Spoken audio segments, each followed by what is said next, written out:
All right, guys, you seen it right there. Starting in December. Air date coming soon. Buster Unmasked will be part of the Genesis TV network family. You can catch it on Roku, all Amazon devices. They have a website too. Cool deal for me, man. I can't wait. It opens us up to like 100 million, potentially 100 million new viewers. Awesome stuff. But hey, today is all about becoming the Jett hero. It's all about the life and times of Leon Kellum. Look, this young man is a talented guy. He's an artist, he's a wrestler, and he's hungry. He's got heart.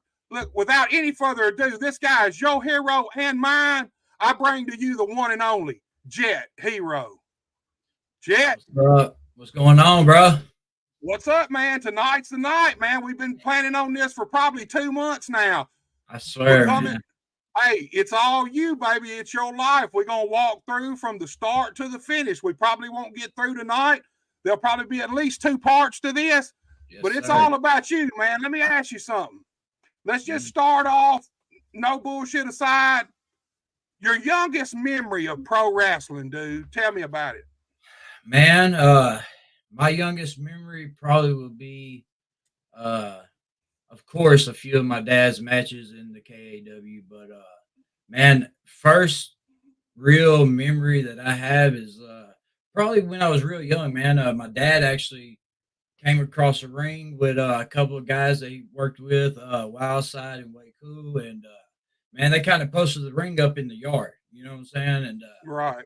And that's kind of where it started. You know what I'm saying? I took a little mattress out there and I got up on the top rope and I threw some balls and I flipped off of it. You know what I'm saying? At like 9 years old, you know? And man, I thought I was the shit. You know how it is, you know? Oh, at 9 years old, you was the shit, man. Yeah, you got to look. You got a wrestling ring in your yard at 9. You're the talk of the fucking neighborhood. You're the star, man. That's better than a trampoline or a swimming pool, man. No, people that live down the street would get off at my house just to come and play in the ring with me and then go home. You know what I'm saying? Get in trouble because they then got off at the wrong house just to come and jump in the damn ring and play around. So you got this bug at 9 years old, and you're talking about some of your dad's matches.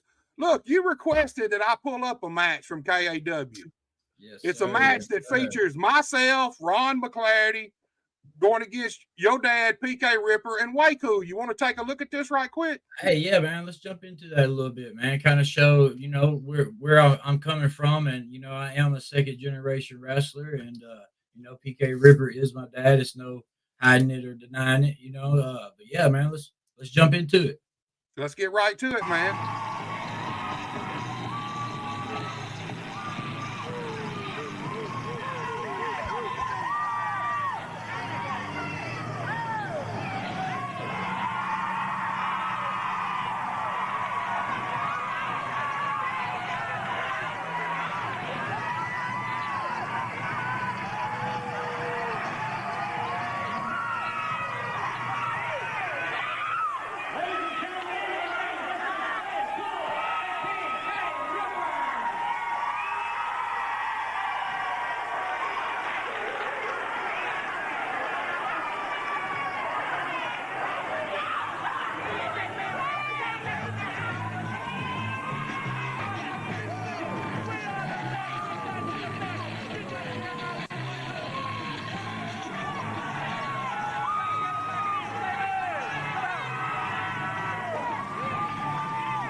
PK Ripper and Way Cool came out pretty quick in this matchup, but were quickly overpowered by the new tag team combination of Ruthless Ron McClarity and the Hellraiser.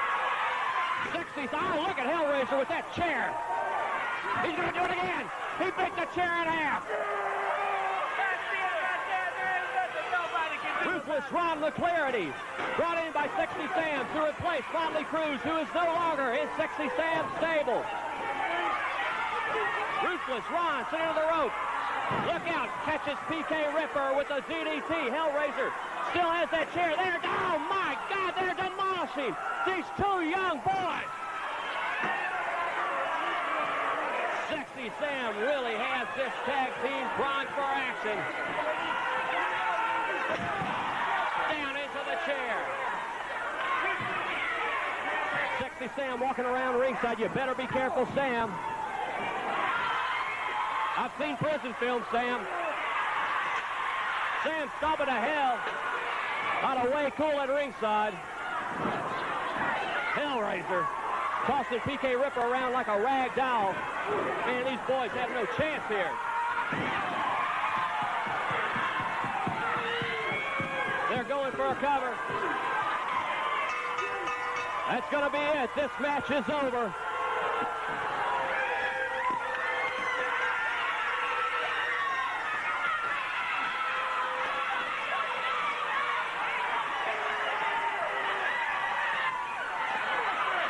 Sexy Sam beaten up. One of them over there in front of some cute girls on the front row. Hello, ladies. How you doing?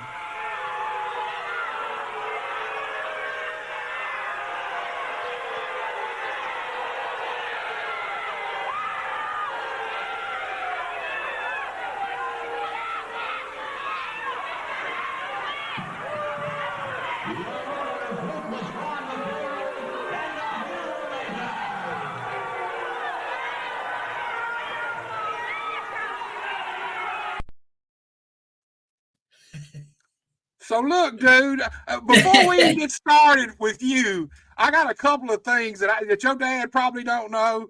Look, there in that opening spot when I first picked up the chair, and him and Ron, he shot Ron off and ducked. Your dad didn't know that. I didn't know what Ron was doing, but I could see he had a spot. When I originally picked up that chair, I'd already hit Way Cool. The intention was to pop your dad. But I seen, me and Ron didn't talk, but I could see that Ron had a spot already called, and I didn't. So, saved your dad that chair shot. Another thing, man, that's the first time I've watched this thing in probably 10 years, dude. The other glaring thing is when I slammed your dad. That shit looked painful.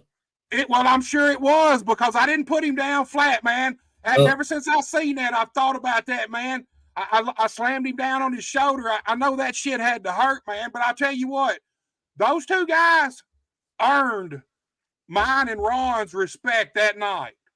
They did. They came in there. Yeah. My dad at the time, man, I mean, y'all might not know much of that, but my dad was just breaking in. He was fresh, you know what I'm saying? So, you know, to have that opportunity was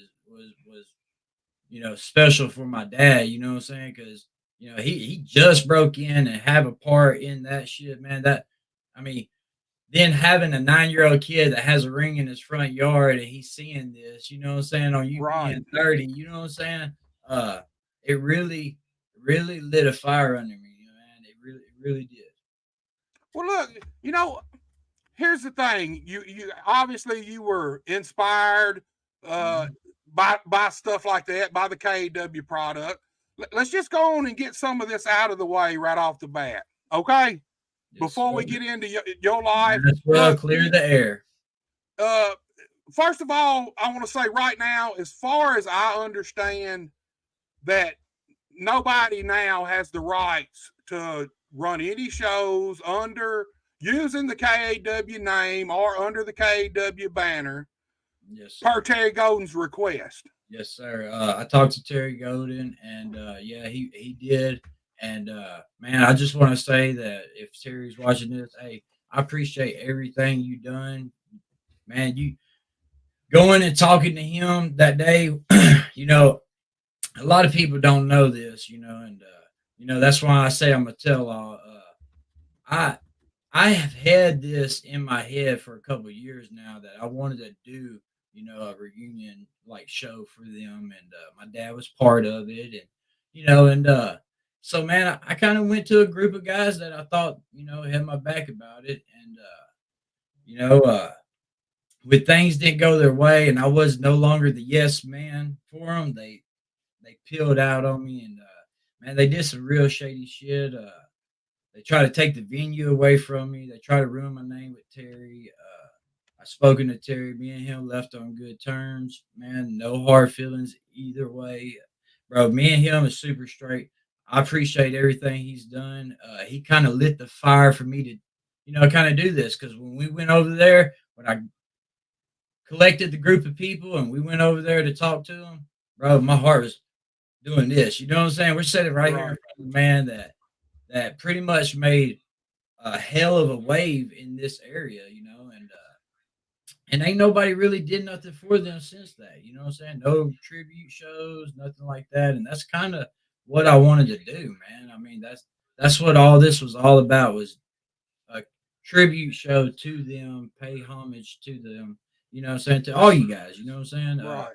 And in the same sense, you guys kind of, you know, help PKAW stars, because I'm using a lot of young guys, you know what I'm saying? And they need the right leadway, you know what I'm saying? And the last thing they need is to, see some shit like that go down inside of headquarters. But man, I've heard a few things, I've seen a few things. It's really starting to get ridiculous at this point, man.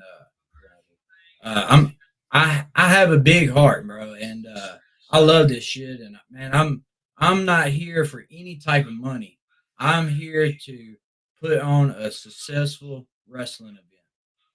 Bottom line, you know what I'm saying? And I I feel like when you have a guy so close to you, kind of just and I'm not even going to talk shit on Johnny Morton, bro. I'm not even going to do it. Right.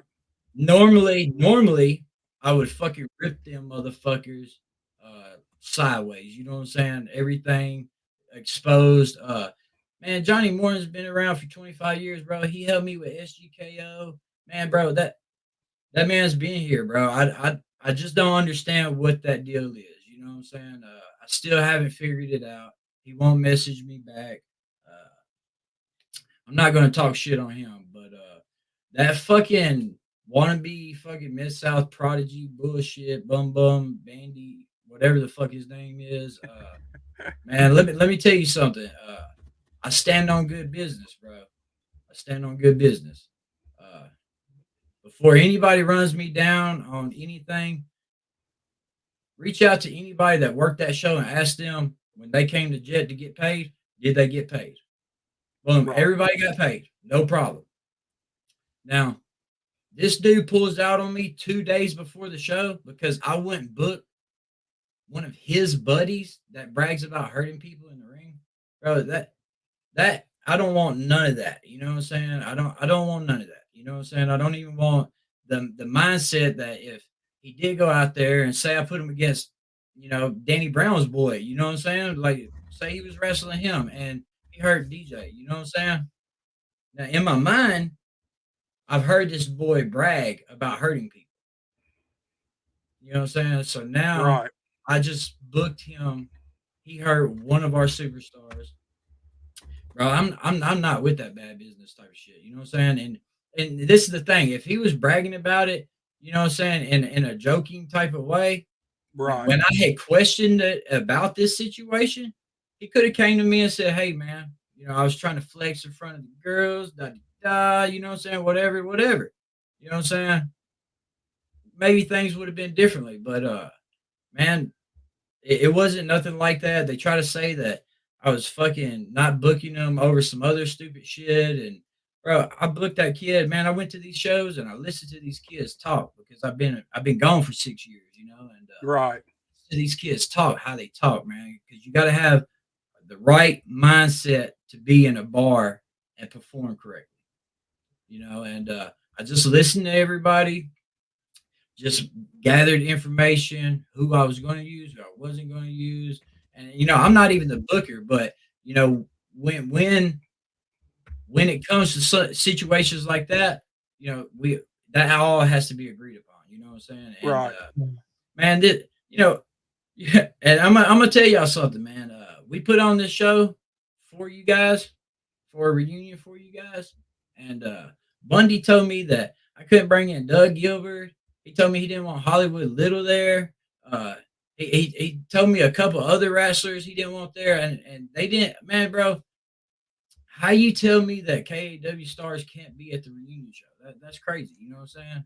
And hey, it's gonna be hard to have KAW reunion without some of the littles there. For fuck's sake, yes, sir. You're absolutely correct. And and when I told him that, he was like, "Well, you book blah blah blah blah blah," and I was like, "Bro, all that drama does not matter, man. Ultimately, I own PKAW with the loan my dad. You know what I'm saying? We've been gathering up everything to put on a show for years. I've had this ring sitting in storage for like 5-6 years. You know what I'm saying?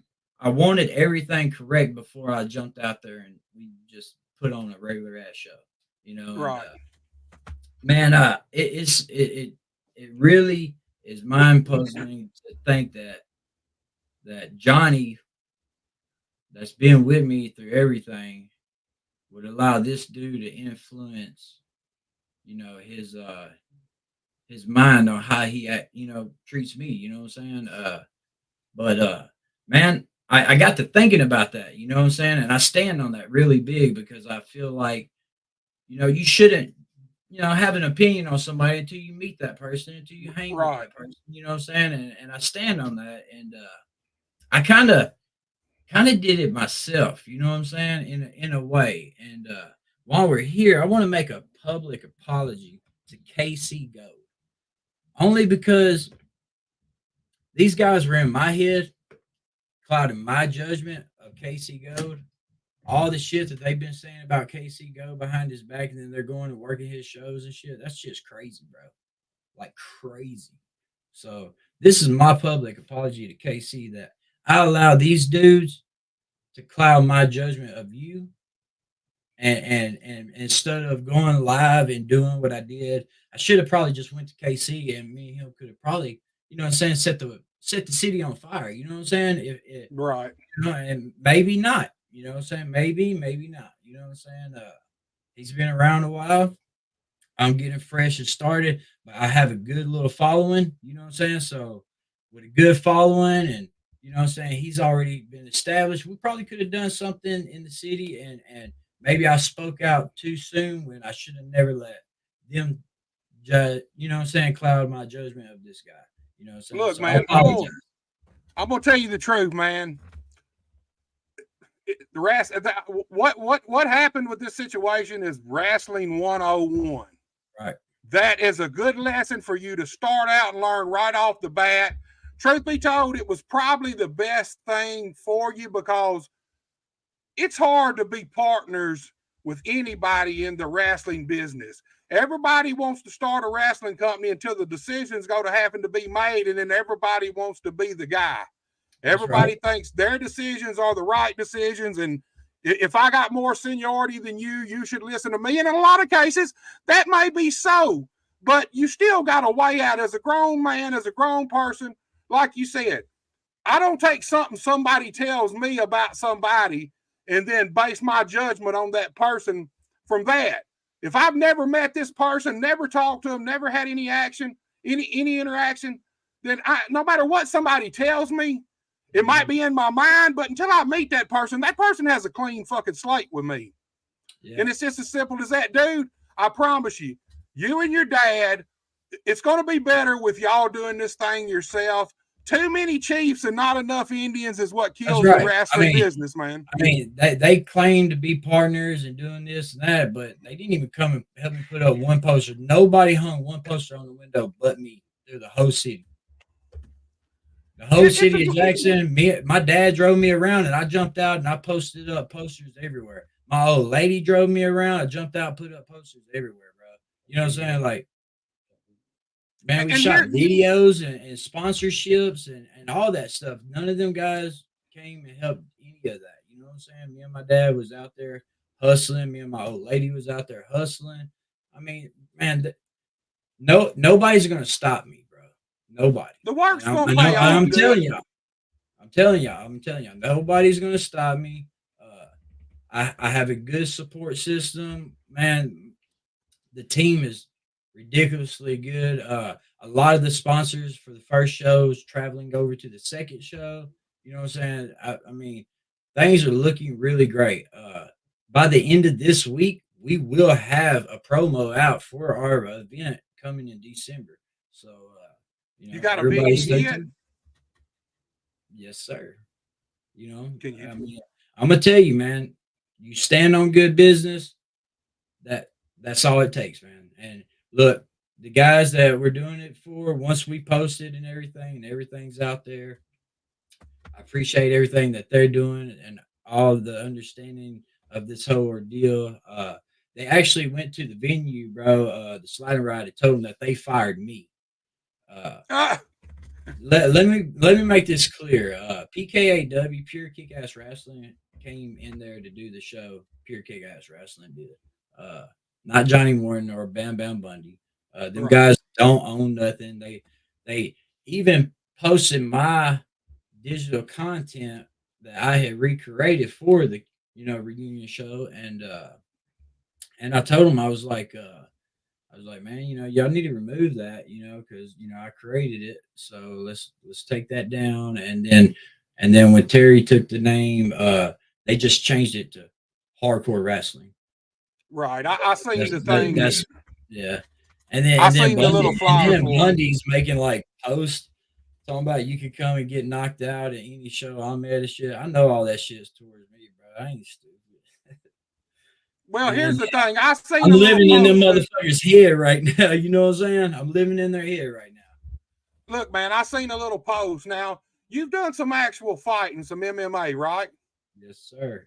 Okay, I did see a post where I think Bundy made it where if he made the remark, well, if I had been knocked out in my last 4 fights, I would something something. But here's the thing. He don't Most even know. Look, I've never been Hey, knocked out but one time in the cage. You know what I'm hold saying? A on, long time Leon. ago. Here's the thing, my brother. It takes most motherfuckers do not have the guts to even get in there to get knocked out. Oh, I know. That's the thing. It's easy to sit on the sideline and talk shit, but until you've stepped in there yourself, then you really are just talking shit, That's right. That's right. And most people don't have the guts to take that chance. If there's somebody that's got a little aura and a little reputation, most of the time they're gonna protect that reputation. If protecting that reputation means I don't do this because I don't want to get knocked out or get embarrassed, then they don't do that. They don't have enough confidence in themselves to do that. So I'm just gonna be honest with you, man. It takes more fucking guts to just get in there than it does to win or lose. If you ain't got the guts to step in there, then I don't really think you've got the right to say anything. I mean, my amateur record with the state of Tennessee is 3-1. You know what I'm saying? I went 3-1. My first fight, I fought at a weight class, and I fought a bigger guy just to kind of like fill the card expedition style, and like 8 seconds in, he knocked me out. You know what I'm saying? I went 2 weeks later, fought a guy and beat him the first round. You know what I'm saying? And then a month later, I went and fought again. And a month later, I went and fought again. And then eventually, I broke off and started doing my own thing. You know what I'm saying? And that's where SGKO came involved. Got involved with the whole ordeal. But yeah, man, it's been a crazy past couple weeks. And like I said, man, we're just gonna leave it as it is what it is, and can't nobody ever say that I done bad business. Now I've had my shit and my fair shares with promoters and wrestlers throughout the years. I mean, we're gonna get into all that, but man, one thing I always done was make sure that I cleared my name after the fact. You know what I'm saying?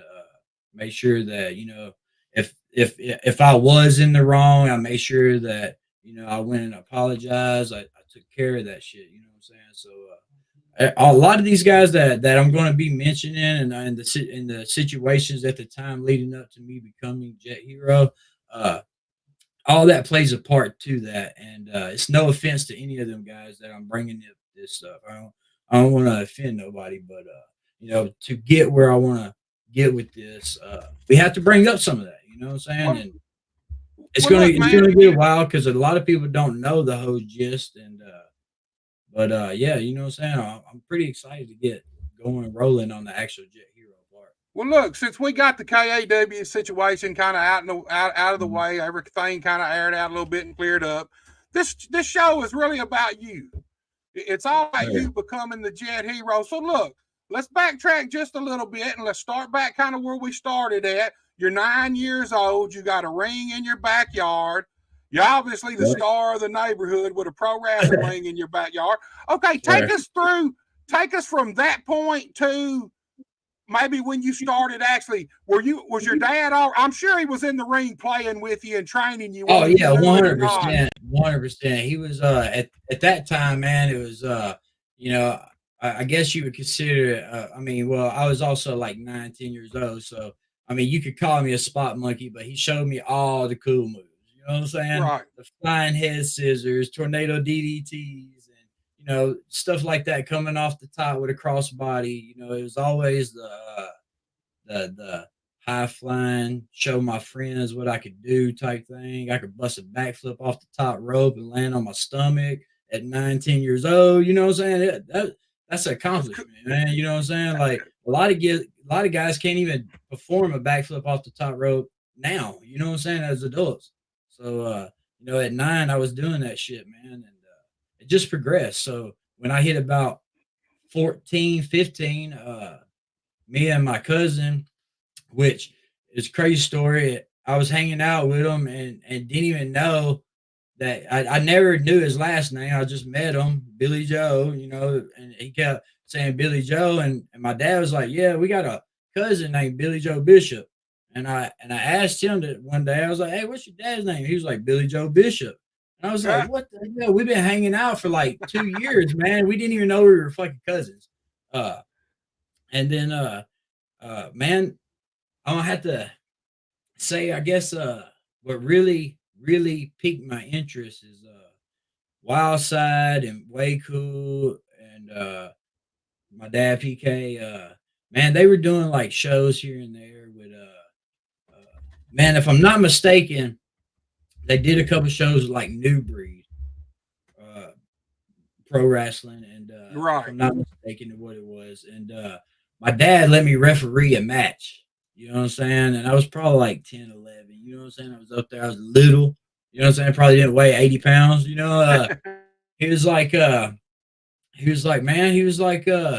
at the end of the match, he was like, try to stop me. He was like, you're going to get power bombed. And I was like, for real? In the match? So I go out there and I'm reffing this match, you know what I'm saying? Nervous as fuck. The spot comes up, he kicks me, fucking power bombs me. I can hear my mom going wild. Like, shit, he just power bombed his son on his head, you know what I'm saying? And right. Man, that right there, when I heard the crowd reaction of how he got that heat from power bombing a little kid, man, it put something right here. You know what I'm saying? Something right there that nothing else can touch. You know what I'm saying? You know what I'm saying? If you're a wrestler and you're in this shit, man, no matter if you take a year off, 2 years off, 3 years off, I went like, not saying I went 5, 6 years straight without being in the business. I didn't do that, guys. I picked and choose what I wanted to do. And mostly I worked all benefit shows because there's not enough money that any of these promoters can pay me.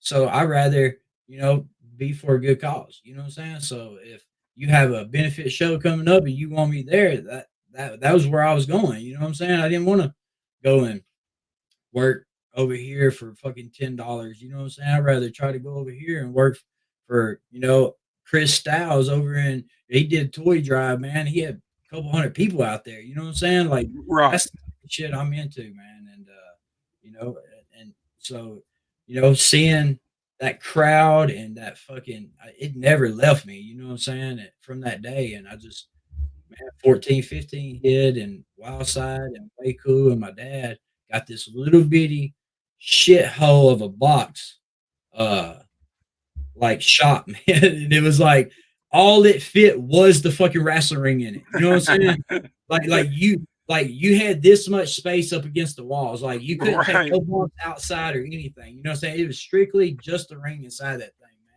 man. And bro, I probably spent hundreds of hours in there. You know what I'm saying? Like running 8-10 hour time. You know what I'm saying? Going up there, hanging out. I had nothing else to do.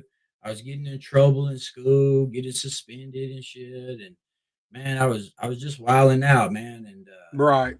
And when I officially got into running 2-3 weeks back to back of training, bro, it just kind of pulled me down and humbled me a lot. You know what I'm saying? In the sense that I didn't have the cardio I thought I did. You know what I'm saying? And you know, in the sense that I can determine people's reactions.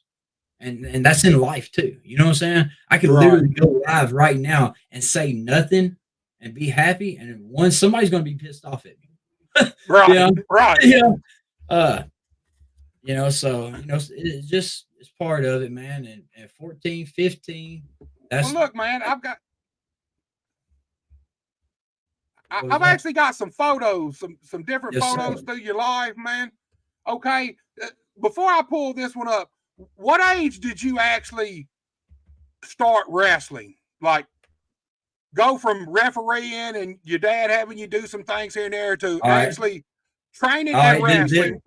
This is a story, bro, right here, a little story, and it ain't nothing crazy or anything. Look, I'm gonna pull these pictures up, this first picture while you're talking, dude. So you just keep right on. If you will, yeah, okay, yeah, that's fine, yeah, pull that one up.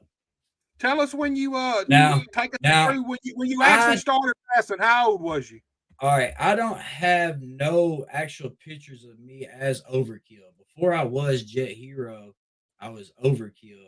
And man, my first show, I don't know exactly who it was for, man, and because it's been a while, and yeah, I was so excited. I didn't even have no gear, man. And a cat named God, that's probably like, man, 18, 19 years old, man. You know what I'm saying? That was fresh. But I started a little bit before that, but I couldn't find no pictures leading to this point. But this is like fresh, like, you know what I'm saying, real close to where I'm at. But my first match, man, they threw me in a tag team match with Pretty Boy James. I don't know if you fucking remember him, man. He was around the scene for a while, and AC Havoc. You remember AC Havoc? I don't know if everybody remembers AC Havoc and Knockout Kid and shit like that, man. Those are the guys that I kind of grew up with and broke into the business with. And AC Havoc told me, said, "Kid, you got any gear?" I was like, "No, sir." He was like, then he pulled out these backyard fucking starter pants from Walmart. You know what I'm saying? He was like, "Throw these on, kid." And I ran over to my dad's bag and I dug through his bag, bro. And I found 2 raggedy ass fucking knee pads that he never fucking used anymore. And I was like, my dad was like, "What are you doing?" I was like, "They're going to let me in the match." You know what I'm saying? I was super excited. I didn't know at the time that they were letting me in the match so they could beat my ass. You know what I'm saying? They don't never smarten you up to that part until it's too late, man. No, man. So I threw on the gear, man, and I had a black wife beater and a fucking white starter pants with the little star on it from Walmart, and in my shoes with my knee pads, bro. And bro, I'm gonna tell you, I went out there and I think I got like 1 punch in a 15-minute match. I got my ass beat for 15 minutes by everybody. It just wasn't one of them. You know what I'm saying? They all took their turns on me. I was like, golly. They breaking your ass in, man. Yeah, that kind of really, like, you know, made me go, these motherfuckers are kind of fun. You know what I'm saying? Like they ribbed me. You know what I'm saying? They got me. You know what I'm saying? Like right off the rip, fresh. They knew that I was going to be excited about it. go out there and they was just like squash them, you know, kind of not to say, you know, my dad was breaking into the business and y'all kind of squashed him and Waku at that Well, look, girl show, you know what I'm saying? I'm glad you brought that up, man. Listen, the other thing I noticed about that match, and wrestling does not do it anymore. They do not have any meat matches anymore. Look, here's the thing. Every match now on TV got to be fucking competitive. Let me ask you this. For 100 years before they started having competitive matches on TV, TV wrestling was 90% meat matches, maybe one or two solid matches on the show. But that's how you build stars. That's how you get people over. That's why it's so hard to get anybody over now. Because if I'm going in here, look, if I'm the fucking Bluff City heavyweight champion, and I go in there with Joe Blow that nobody fucking knows, and I have a competitive match, what does that say about me and my title? Of who I really am? I think it's a lost art. I think that's one thing we need back in pro wrestling. I think there should be more enhancement matches. Dude, I done the same shit on USWA. I had to kiss Dutch Mantel's feet on TV. So that's just how it is. That's what it is. Here's the thing. You come in, that's what you do. That's how you earn a spot. That's how you earn the respect. And then when you get some seniority, the next group that comes in, somebody does that for you sometime down the line. And that's one thing that I think is missing in pro wrestling. And that's why your dad and Waku earned me and Ron's respect immediately, because they came to the back, never said a fucking word, shook our hands and said, thank you. Thank you. And look, I've been in that same position. It's one thing when you're having a competitive match and you hit the dressing room and everybody's happy, man, good match, I love you, brother, and all this.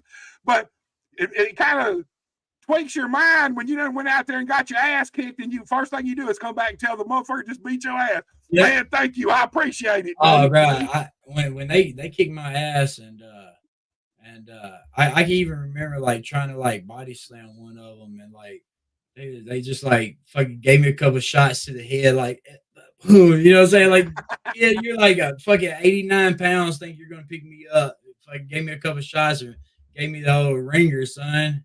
And man, I totally went back there and was like, I appreciate everything y'all did. Exactly. Yeah. Thank you. Yeah, thank y'all. When can I have another match? Look, I just gotten beaten up by JBL on Memphis TV. Made me kiss Dutch Mantel's feet, and the first thing I did was hit the back of the studio and told both of them, thank you so much. I really appreciate that, man. Dude, look, man, you mentioned your cousin a while ago, and I'm pretty sure this is the right photo. This is the guy you said you and him were friends, buddies, and you didn't realize you were cousins. Let's pull this guy up, man. Tell us something about this young man here. Yeah, man. I actually lost him. Me and the family lost him. He battled cancer. He had colon cancer. We lost him a few years back, man. But before all that went down and stuff, man, he was my training partner. That, man, we had so many matches that we ran with each other with nobody around, that nobody even knew about. You know what I'm saying? Right. Moves that me and him were working on that never got finished because, you know, things took a turn for the worse, and that was the reason why I made sure that he was part of this. Because if it wasn't for him, I mean, I don't really know if that I would have put in as much time as I did inside that little shithole that they had that the ring in. Right. I was dating a girl, he was dating a girl, and they were like friends, and man, that's kind of how we kind of started hanging out. You know, he was dating a girl and I was dating a girl, and them girls were friends, and next thing we know, I was like, you're my cousin, bro, what the hell, and I told him that we were getting ready to, start training, doing some wrestling, and man, he came and he bumped a couple times, and he got him a drink of water. He rolled back up in there and he said, no, let's go.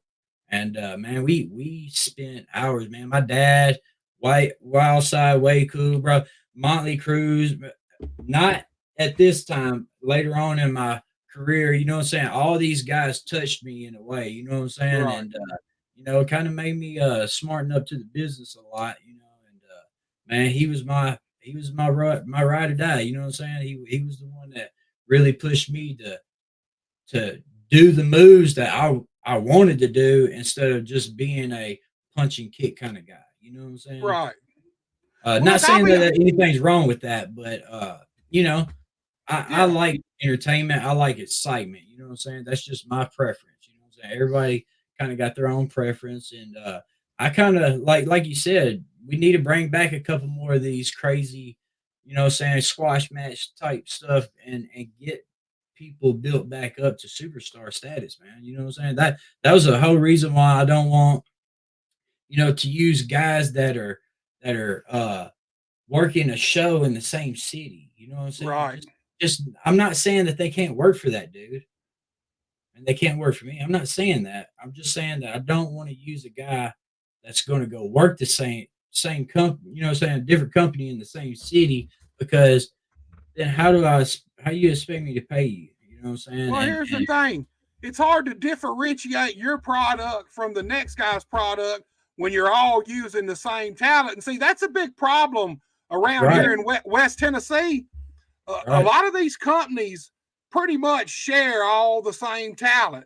And how do you create your company's own identity when these guys are seen at 3 or 4 different companies within the same week or two of each other? You know yeah. what I mean? It's hard, dude. Well, that's also part of the whole not using them, and not saying not using them, but just saying, like, if it is within a time period, you know what I'm saying, not using them guys within a time period at your show.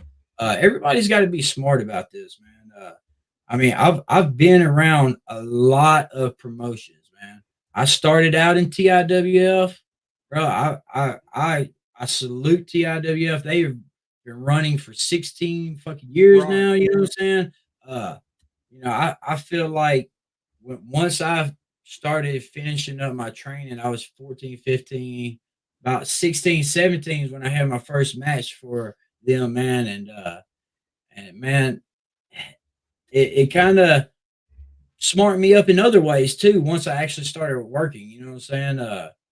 It kind of smartened me up that uh, younger guys don't get no fucking credit. I mean, we get Right. shit on. I am 35, and yeah, I don't have as much experience as Montley, but when I need questions answered and shit, who do I call on? Right. Montley. I'm Well, it's good I to, mean, you know what I'm saying? That's just my mind. My mind is thinking like that, where these other guys, when they're running their show, they're like, yeah, I know you're doing this, but come over here and work my show too. You know what I'm saying? But if you're charging $7 over here and he's charging 10, why are the fans going to go over there right. for $10 show when they could come for a $7 show? I mean, Right. come on, guys. I mean, just Well, just the main thing is what I would like to see happen, and that was one big thing about why I started hashtagging PKAW Jackson's territory. You know what I'm saying? Because I would right. like to see some of these better promotions kind of linked together, and we weed out a lot of these just generic ass people that are just running the same show or trying to come in and chop somebody else down by using the same guys and charging $5 less. You know what I'm saying? So we got to chop out bad business. You know what I'm saying? So like, Well, and I see here's a the lot of thing, good dude. promotions. Here's the thing about ticket prices. Look,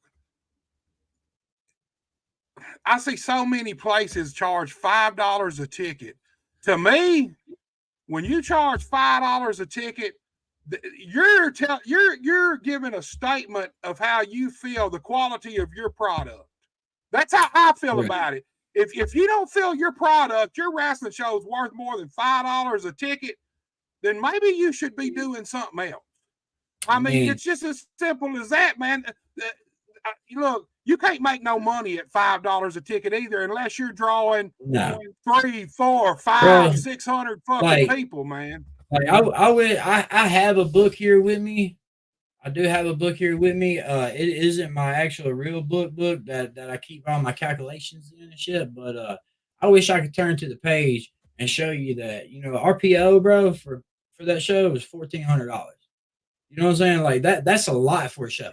You know what I'm saying? Yeah, it is. But you know what? You know what PKAW had?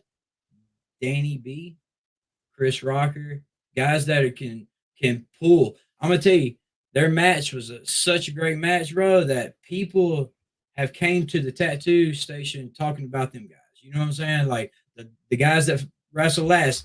Now, mind you, guys, hasn't shit been done like this in a bar in a long time in Jackson, Tennessee? You know what I'm saying? So mind you, they might not know your names, but if you fucking leave an impact on them, guess what? They're gonna come back and they're gonna know your name that second show. Hey, You know I was out they there. might not know it that first show, but they will that second show if you leave the right impact on them. I was out there during all that show. Man, look, as your dad could attest to, I'm pretty fucking snug myself. You know what I mean? Yeah. But Danny B and Rocker, man, Bro, they kicked the fuck out of each other, man. Bro, they kicked the shit out of each other. A couple of times, because I creeped out there too around the corner, and I hung with a couple of people that came there, to watch me wrestle that I tattooed on and shit, and I was just getting their opinions on everything. And Right. I'm gonna tell you, man, they loved every fucking match, man, and I cannot stress this enough. I appreciate everyone that helped put on this show, man. Everyone. Not just sponsors, man. I know I say sponsors a lot because that's the duty that we do. You know what I'm saying? But man, every guy that showed up for PKAW didn't call me, no show me 2 days before the show, man. Bro, y'all just stepped up. Not saying y'all was on a low pro platform. Y'all just stepped up 10 notches in my book. You know what I'm saying? Right. They didn't have to take a chance on PKAW. You know what I'm saying? They didn't have Terry didn't have to take a chance on us. You know what I'm saying? But he did. And I'm glad to be able to say that if it never happens again, that I was the motherfucker that sparked that fire for that one show. If that's all we do. We were the ones that sparked that fire to show tribute to them guys, to pay homage to Terry for everything he's done in the business that he doesn't get credit for. So man, it is it's super big, bro. I see you got the boy J Rage. All right. We'll get back to some of this. Hey man, I didn't even realize that was J Rage until you told me. Now, once you told me, and I pull it up on the bigger screen because I'm blind as shit anyway, I can see it, and I can see it in his face now. Dude, J Rage is a fucking talented guy, man. He is. I've seen him at TIWF, and these fucking fans go crazy over this guy. They do. He's talented in the ring. I seen him and Jake Lawless have one hell of a match that really, really impressed me with J Rage, because up until that point, I'd only seen him work with guys that he's used to working with all the time. Yep. Man, at the same show. That's right. Right. Him and Jake Lawless at TIWF had a fucking hellacious match, and he was already over with me, but it sold me on J Rage from that point. Here's you two guys, two young guys, man. Tell us about this picture. Tell us what was happening. All right, so you had the picture of my cousin Razor. He broke into the business with me. He was my training partner through and through. I was overkill. Man, fucking Steven Rampage burned me with the flame ball. I don't know if you remember Steven Rampage. He burned me with the flaming ball. I went under a mask. My first mask I went under, and it was at actually TIWF when TIWF was in Jackson. And and I'm gonna say something right here, right now. You know what I'm saying? This ain't got nothing to do with anybody else's other opinions about that situation, and it's something I kind of wanted to speak on for a while. That nobody kind of knows that TIWF was a monthly show if they ran monthly. And me and my dad, man, we went into this building and we put in fucking hella work building walls, building bleachers, and we set shop up for TIWF to be a weekly show. Hence, Miss Patty. Miss Patty was like one of the first fans over there in Jackson. You know what I'm saying? And she still dedicated 16 years to them. You know what I'm saying? Every time they have a show, she's there. You know what I'm saying? She brings her family. You know what I'm saying? Shout out to Miss Patty. I seen her on my comments, and she was like, bro, when she seen what we could do there, she was just automatically became a fan, and it kind of just went from there with her. But so TIWF really doesn't give my dad the credit that he actually deserves, man. And it's not just TIWF. There's been a couple fucking shows that we went and helped out that nobody knows and nobody gives us credit for. And but man, when they wanted to jump ship and go to Trenton and move TIWF to Trenton, it wasn't a bad idea. You know what I'm saying? Right. But they did some like, man, and it, like I said, this was a long time ago, and but they did some like weird, shady shit that they were going to just up and vamp and go to Trenton. You know what I'm saying? And me and my dad were stationed here in Jackson, and we felt like, you know, Jackson was a good place to run, and they wanted to jump ship, so we went up there and, you know, just gathered up all our shit and whatnot, and it was like, you know, good luck to y'all. Y'all go do y'all's thing. They went over to Trenton. A couple guys did some like weird ass shit and like shit on us. I think Lawman and Bob or something, man. They kind of like shit on us for taking our mics and our PA and shit. But, you know, like you can't, you know what I'm saying, try to jump ship on a motherfucker when they own shit. You know what I'm saying? That's right. You know what I'm saying? Right. Like, and I'm not saying nothing bad about TIWF because it was the right move. They've been running for 16 years. You know what I'm saying? So I got burned in the face. The shit kind of was going downhill for the TIWF in Jackson. They wanted to jump ship type thing. So they jumped ship. When me and my dad finally came back over there to work for TIWF, because one thing you don't do, man, is you don't never say never. Because you might end up in the fucking place that you fucking started at, right? Exactly. But, I mean, we went over there. My dad and them talked it all out. They got everything squashed, and when we went back over there, I came out of the mask. And they wanted me to join up with J Rage to become Fusion, which is if I'm not sure who came up with the whole Fusion thing. John Seymour had a lot to do with a lot of things with Fusion, and Hot Rod had a lot of things to do with it, and James Me, which is also Wild Side. Right. You know, everybody had a little part of the whole Fusion thing, and you know, they gave us the idea. Man, we started painting our faces up, coloring our hair, and man, I'm gonna be real. For a couple of years there, we was a damn sensation. You know what I'm saying? And I mean, we was. I mean, you know, people can say what they want to say, but I mean, I've seen a lot of tag teams come through TIWF, but I don't think any of them was compared to Fusion. I mean, besides Jet Ripper, and that's well, look, I'm gonna tell you, dad, you know. I'm gonna tell you a little something, dude. I'm gonna be honest with you. And until the PKAW show here a month ago now, I didn't really get Jet Hero. I didn't really get the Jet Hero. I kind of had an idea, but I wasn't really sold on it until I seen you in action. And once I seen you, man, ideas just started flowing in my head. I understand. I love the mask. I love the idea of the Jet Hero, man. This is what I was, man. I don't know if you can see that. I actually brought these out just so if we did touch on a couple of these masks. This isn't my first one. My first one was like a ninja mask where it was just the eyes were open. You know what I'm saying? When they burned me and shit, I went under a whole gi type thing. And then when we went to Fusion, I went no mask. But when I teamed back up later on, man, we got a few masks, and I rocked this one for a few years. And then I just had these made from a guy over in Mexico. You know what I'm saying? So that's kind of where this is coming from. You know what I'm saying? Now, you know what I'm saying? That's the Jet Hero you've seen. That's the Jet Hero. if y'all don't know, I'm trying to push that super hard as the Hub City Luchador. I got also this bad boy too. You know what I'm saying? This is for my red gear. I don't know if I can get pull it over a little bit. It's kind of blended into the. There you go. There you go. You know what I'm saying? That's cool, man.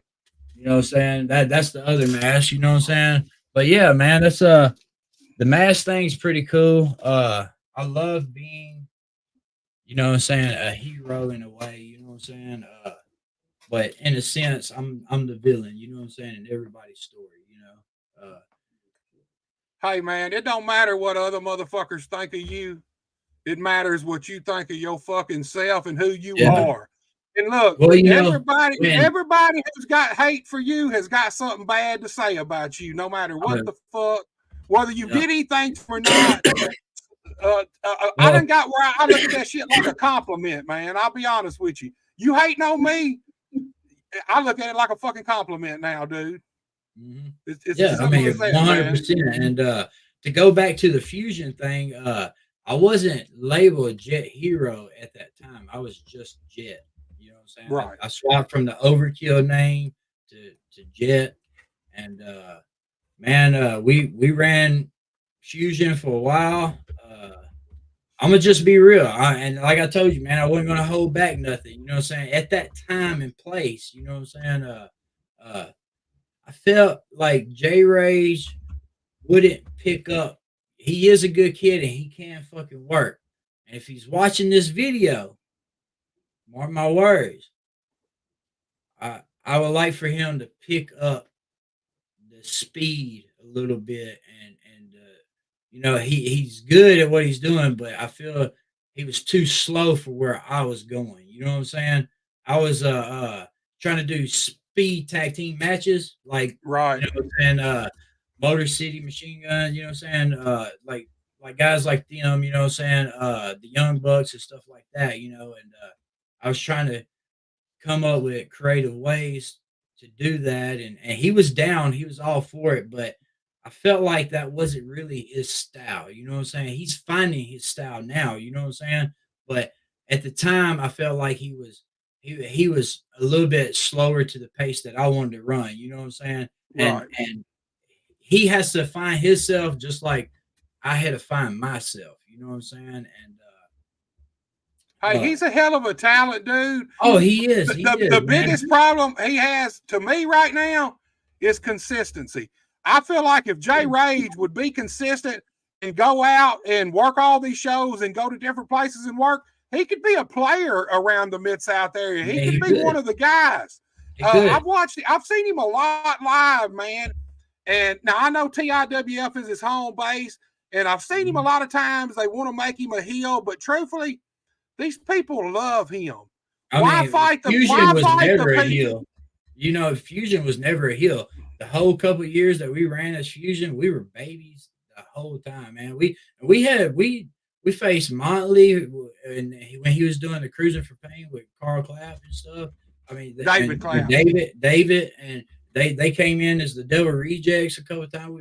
We got the opportunity to work a lot of the guys that you know are not really tag teams anymore. You know what I'm saying? Right. So we actually like Sin and Stunner. You know what I'm saying? Jackson Crowley's doing that now, you know what I'm saying? But back in the day when I first broke into the business, he was Sin and his brother was Stunner, and they were a tag team, you know what I'm saying? And man, we had a hell of a couple of matches. Hey, what up? Hey, I seen a message pop up. What up, Mr. JJ? Hey, Mr. JJ been a fan from the beginning too, son. Right. He has been, man. Yeah, he's from the Jackson area, you know what I'm saying? And he traveled to Trenton to watch them people put on their show, man. You know what I'm saying? Those are true fans, you know what I'm saying? They went with the product. And but yeah, man, to get back to the fusion, you know, you got that party picture of us maybe? Because at right at like coming to the end of fusion, we actually added a member to us, and it was 4 of us at like the end. And I got John, I got it. Let me pull it up, dude. I'm pretty sure it's it. It's 3 of y'all and a girl. Yes. Has it got a girl? Okay. Oh, hold on. Give me just a second and I'll get it pulled up for you, man. You can tell us about the pick and what's going on. So yeah, at this point, we were always trying to think of creative ways to, draw to the fans and draw to them. And John came to us and he was like, let's kind of do this party thing, man. And if you don't know by now, John Seymour, he does a lot of video editing for like Kevin Lawler and a bunch of Memphis people and stuff, man. Right. He does all my editing up until this one show. The one show that I don't have footage for, and let's before we get this, I apologize to John and Angie because they've always done my recording and editing and stuff, and I allowed Johnny to tell me that he had it covered, that he had somebody coming to record, and I was like, so I don't need to bring John and Angie, and he was like, no, I got somebody to record, and the whole time I didn't know that he was just going to take the footage and not respond to me and keep this shit. You know what I'm saying? Like he won't even give me none of Smitty's footage or anything. And man, and it's kind of fucked up that he used Mr. Darrell to do that, because if he would have brought somebody else in that I didn't know, I would have been like, nah, fuck that. I'll just use John and Angie. But being the fact that man is the owner of Liberty Pro and he stands on good business, I didn't think anything less of it. You know what I'm saying? And then I hit up Mr. Darrell and I was like, hey man, where's the footage? How can I come and get it? Or, can you drop it to me? And he was like, man, I gave it to Johnny Thursday night at the show, after the show. Right. I was like, really? Because my dad showed me a text message earlier that day that said Johnny said that he didn't get no footage from Mr. Darrell and that he has to go by Mr. Darrell's house to get it. So now is Mr. Darrell lying or is Johnny lying? And I don't think Mr. Darrell gonna lie to me. Dude, I'm gonna be honest with you, man. Really Here's weird the thing. This is all. Every bit of this is gonna help you out somewhere in the near future, dude. I promise you that. Look, these are lessons that you can only learn through experience in the wrestling business. Motherfuckers can tell you this shit can happen, but until it happens to you, you don't really. It's like your daddy telling you something when you're a kid and you're a hard-headed teenager and you already know it all. You don't really soak that shit. You don't soak that shit in, but when you go get your ass in trouble doing the shit he told you not to go fucking do, and then your ass is in trouble, then it sinks in.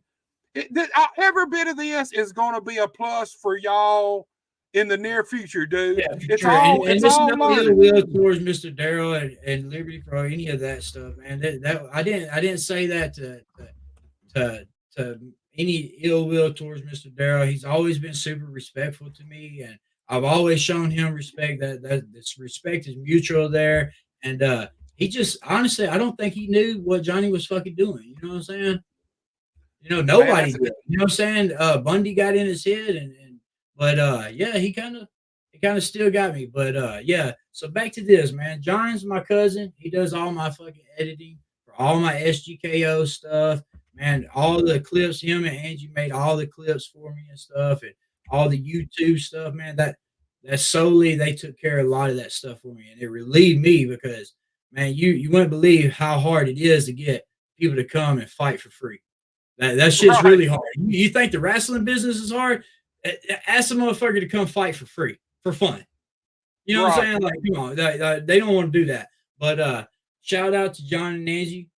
It won't never be a question ever again. They will be there. But John came to us and he was like, man, let's spruce it up a little bit, and he was like, let's start throwing candy out to the kids. You know what I'm saying? So next week rolled around, John brought in a couple bags of candy, man. And I'm gonna tell you, from that night forward, when that jump music hit, bro, I'm gonna tell you, them kids went fucking ballistic. And I'm gonna tell you, they was there. We was tossing fucking candy. The crowds going wild. We were the shit. You know what I'm saying? Say Right. what it is. We were young as fuck. You know what I'm saying? We were young Right. as fuck. We didn't really know shit. But we thought we was the shit. You know what I'm saying? And we were popping there for a minute, man. And now the girl in this picture is Black Widow. She might be Okay. tuning in. If I know you probably heard of Black Widow and Venom. Right. They're sisters. They've been in the business for a while. She paired up with us, man, and it kind of formed a party team. You know what I'm saying? We went out there jumping on stage, tossing candy, crowds fucking wild. You know what I'm saying? And then here comes the problems. You know what I'm saying? Uh, just like everything, a good thing must come to an end. You know what I'm saying? And man, man, it is really weird how things happen. And like I said, this is no disrespect. This is my story. These are Right. true factual things that happened to me. I have no reason to lie about anything. Uh man, J Rage and me, we were tagging, doing great. And man, Devon Day was the booker, man. I don't know if you got to meet Devon Day, man. I actually didn't meet him, but I know who he is. I He's a definitely know who he super is. cool dude, man. He actually, yeah, I'll get down to that in the future, but he was actually the reason why me and PK broke away from TIWO, and I'll get down to that later on. But so Fusion's popping, everything's going flawless. We're tag team champions. Fucking, we thinking we the shit. You know what I'm saying? We the youngest there, and we, you know, and really and truthfully, there, you know, tag teams that came in, they had to actually work. You know what I'm saying? We put them motherfuckers in there, you know, and they had to work. And so Devon Day was the booker, man, and J Rays has a sister, $1 Million Babe. Shout out to her. Right. Super respectful to her, man, and many a fucking ways. She kind of saved my life in a bad kind of spot. You know what I'm saying? Back when I was younger with the fusion thing, I had a kid. Kid got taken away from me. I was in a fucked up spot. You know what I'm saying? You know, shit happens. You know what I'm saying? And she kind of Right. pulled me back to reality. You know what I'm saying? And super respectful person. And you know, we remained friends and everything after the whole situation. And bro, she did so much for me in that time period that she probably don't even know. But man, shout out to her. I see T-Pain's married to her now. Shout out. Hey, Right. happy life, baby. That's what it's about. If you ain't got a fucking happy life, then what the fuck are we doing this for? You know, Right. and, Exactly. shout out. Look. They're married. They're doing their thing. And man, Devon, they got mad at me because they did some weird shit, and they was like, "Oh, we're not gonna fucking book this and shit or whatever," and they did some weird shit, bro. And I spoke up. I was like, "Fuck that Right. shit." I was like, "We'll fucking bounce." You know what I'm saying? Me, her, and J Rays, we'll fucking bounce. You know what I'm saying? Like, fuck this shit. You know, and man, we were the tag team champions, and the following week after I spoke up, and you know, I was young, so they just shit on every time I spoke up. You know what I'm saying? No matter what it was, Right. Yeah. they shit on me because I'm PK's son, and I think I know everything. Dotty dotty dot, and not you know, that's just how the world works. And I spoke up, man, on some things that I felt that needed to be spoken on. You know what I'm saying? And Right. they didn't like that shit. You know what I'm saying? So the following week, they brought in Big Boy Bob and Lawman Williams for the first time at this place, tag teaming and shit. And they were going to strip us from the belts and take the belts. So my Brickhouse Brown in me said, well, if they don't fucking pin me for the belt, then guess what? I ain't never lost that fucking belt. So I am 7,493 days reigning fucking tag team champions at TIWO. There you It's go. like, Y'all heard that shit. y'all heard that shit, right? Hey, there ain't a tag team there that could fuck with me and J Rays anyway. So they're shitting up. You need You to know what go I'm and saying? put your fucking countdown clock up for that shit. Just let it keep kicking up, man. Swear, and I walked out there and I told J Rays the plan. I was like, look, bro, I was like, I feel this is my time. I'm gonna walk out here. I was like, I ain't gonna lose this fucking belt.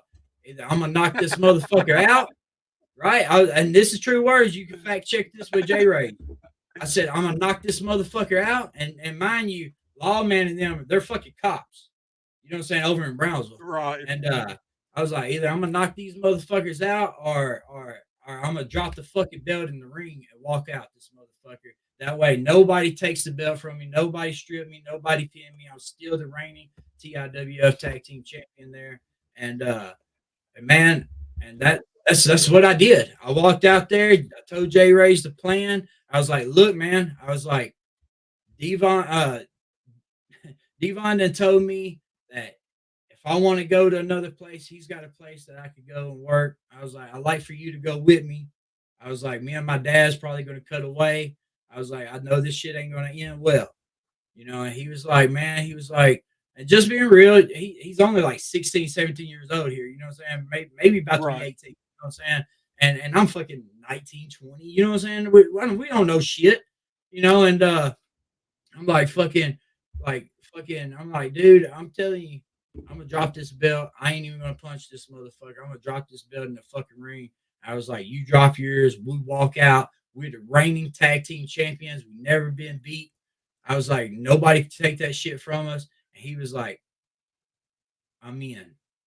I was like, fuck. I was like, let's do it. Our music hit. We go out there. I had a shirt on, my belt on, and my shit. I didn't even have my knee pads pulled up. They were around my shins. Had my arm pad down. I was like, walked out there to the ring. I let these motherfuckers come out. I look at J Rays and I pull the belt off my hip and I look at it. I look at the belt and I look at J Rays. And I was like, it's time. I was like, let's drop these motherfuckers right here in the ring. I was like, we walk up out this motherfucker, bro. And he was like, bro, I'm nervous. He's like, I'm scared. He's like, I don't know if I want to do that. And I was like, right there in the ring. Huh? He's like, now look, man, somewhere eventually, I don't know, when you're young, you don't even think like that, but I'd have been like, look, man, we might have to come back here one day, right? Yeah. I didn't think of any of that at this time, man. And I told him, I was like, look, bro, I was like, don't feel pressure right there in the ring. And I got the footage somewhere, man. And I try to find, I have a spool of DVDs, man, that has a bunch of fucking matches my dad had been collecting for years. I can't find them, and I don't know exactly where they're at, but I was trying to get you a couple matches, so we had a couple matches to play and shit, but I couldn't find it, man. But if you watch the video, man, you see me holding the belt and you see me talking to him, and he was like, I don't know if I could do it. And I was like, look, bro, don't do this just because I'm doing it. I was like, if you feel you need to be here, I was like, stay here. And he was like, I appreciate that, bro. We fucking shook right there, and I turned around, walked up to them motherfuckers, and dropped that belt right at their fucking feet. Boom. Damn. And they looked at me. I looked at them. I was like, first one move, I'm dropping that motherfucker. You know what I'm saying? That's where I was at that age. Right. That's where I was. Like, don't fucking play with me because I'll jump on your ass. You know what I'm saying? And man, fucking walk out. I fucking go up the ramp. Go out back to TIWL. I'm back there getting ready and shit, taking my fucking gear off, taking my shit off. And James Wildside's at the fucking door, running his fucking mouth, man. And he's like, daddy, you motherfucker, daddy. And I was like, best thing for you to do is shut the fuck up. I was like, that's the best thing for anybody to do is shut the fuck up and leave me the fuck alone. Ain't nobody gonna bring in a nun-ass fucking tag team and snatch a belt away from something so fucking positive and think that I'm okay with that. I don't care if it is your company. Like I said, I don't have to be there.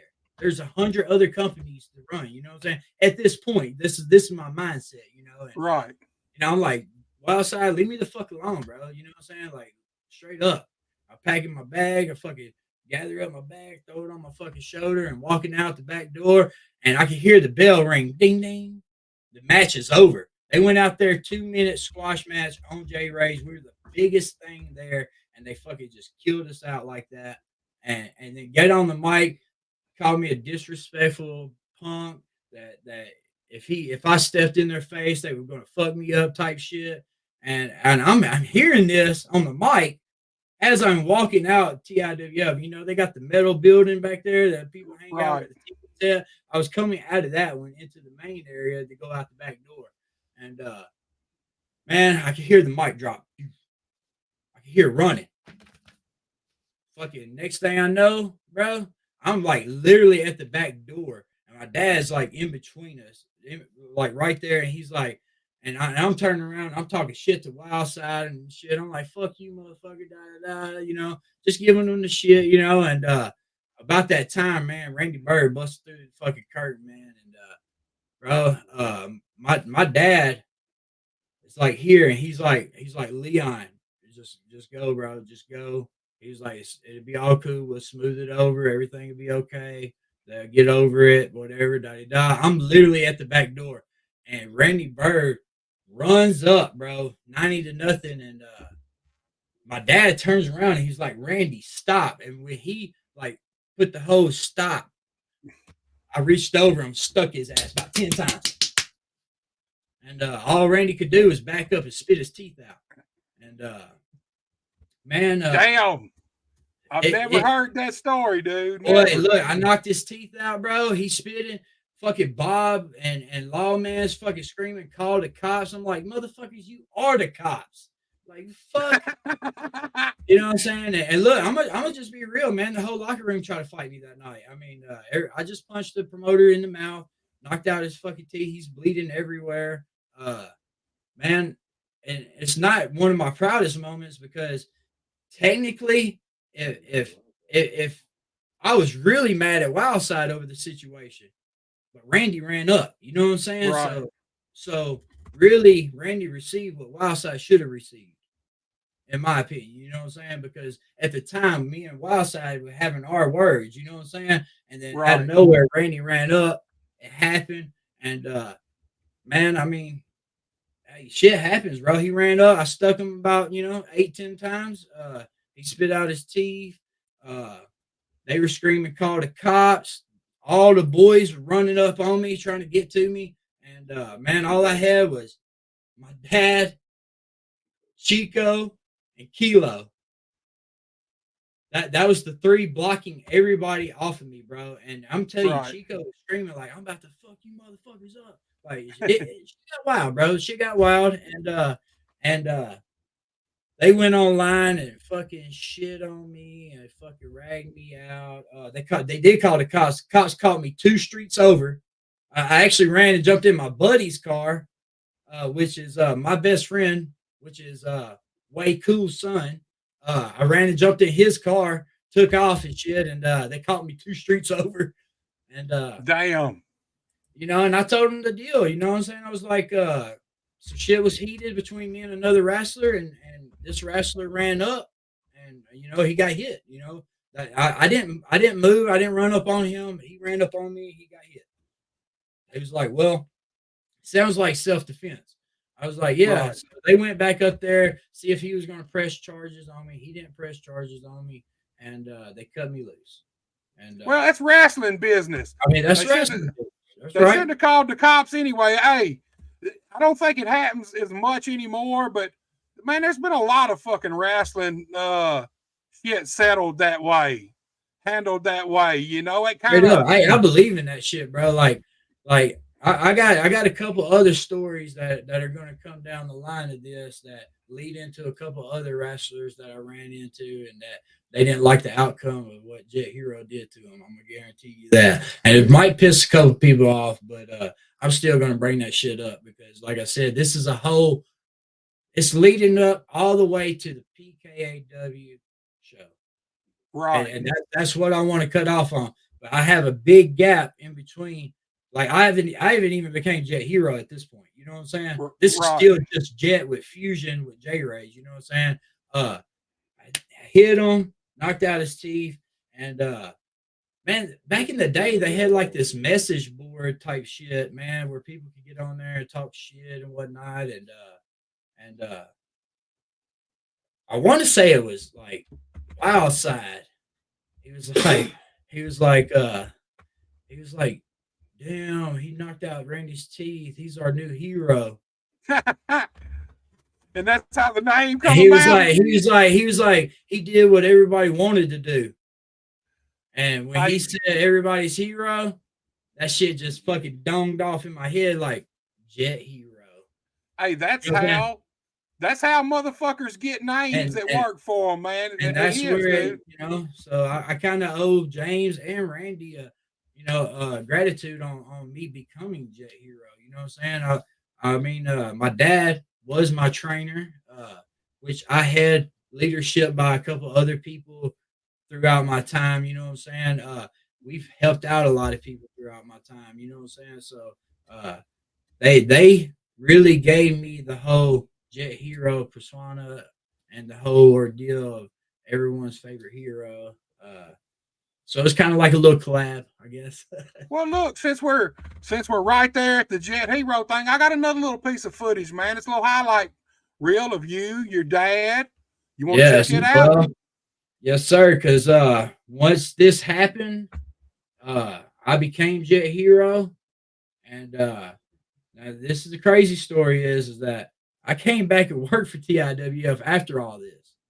Like a couple months later, I came back and worked for TIWF. Me and Randy talked, we squashed it. He knew that the situation was actually directed towards somebody else. He got in the cross paths at the time, man, and it just didn't. It was fucked up. You know what I'm saying? Right.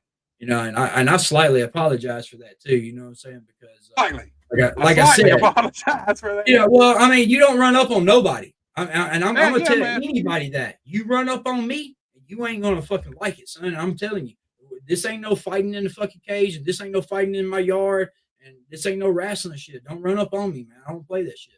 Hey, boy, this fucking story is don't fuck with the Jett hero, and you and fucking J Rage are forever TIWF tag team champions, right? That's it. As of right now, like 7,000 days, bro. I think that's what I added up, like 7,000 something days, bro. Y'all getting up on Bruno San Martino fucking numbers there, dude. So I don't know who TIWF's wannabe champions are. If y'all might want to rethink y'all's time being champions, and if y'all want to see a real tag team, I could go and swing up J Rage, and we could put these. We can put this 7,000 days on the line. You know what I'm saying? There you go. Well, look, let's take a look at this video, man. I've watched this thing a couple of times.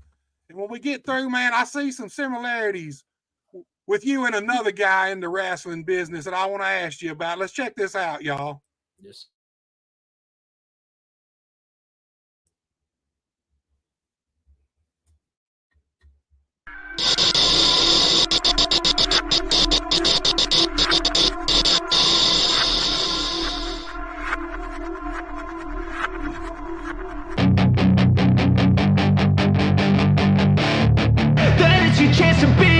Hey kid, don't ever let them get inside your head. They'll tell you what to do in life instead of everything you know that you could get. Don't let them guide your life towards regret. I'll fight for what I love with every breath. My past is filled with things I won't forget. I use them all to push me to my best. So treat the worst of times just like a test. If only I could go back in time, I'd tell myself that everything will end up alright. Just push yourself, test yourself, figure out what you like, and find your limits, don't be rigid, always work towards a prime. Surround yourself with open minds, people can change your life. A few friends with intent can help you feel alive. Find a passion, take some action, and with a little time, just be patient, make a statement, try to enjoy your life. They'll try to kick you while you're down. They wanna rise up while you drown. They wanna fill your head with doubt. They're silently scared that you'll figure it out. I'll make it look like I'm losing, won't bother hiding my bruises. And when they finally think you're wounded, then it's your chance to be ruthless.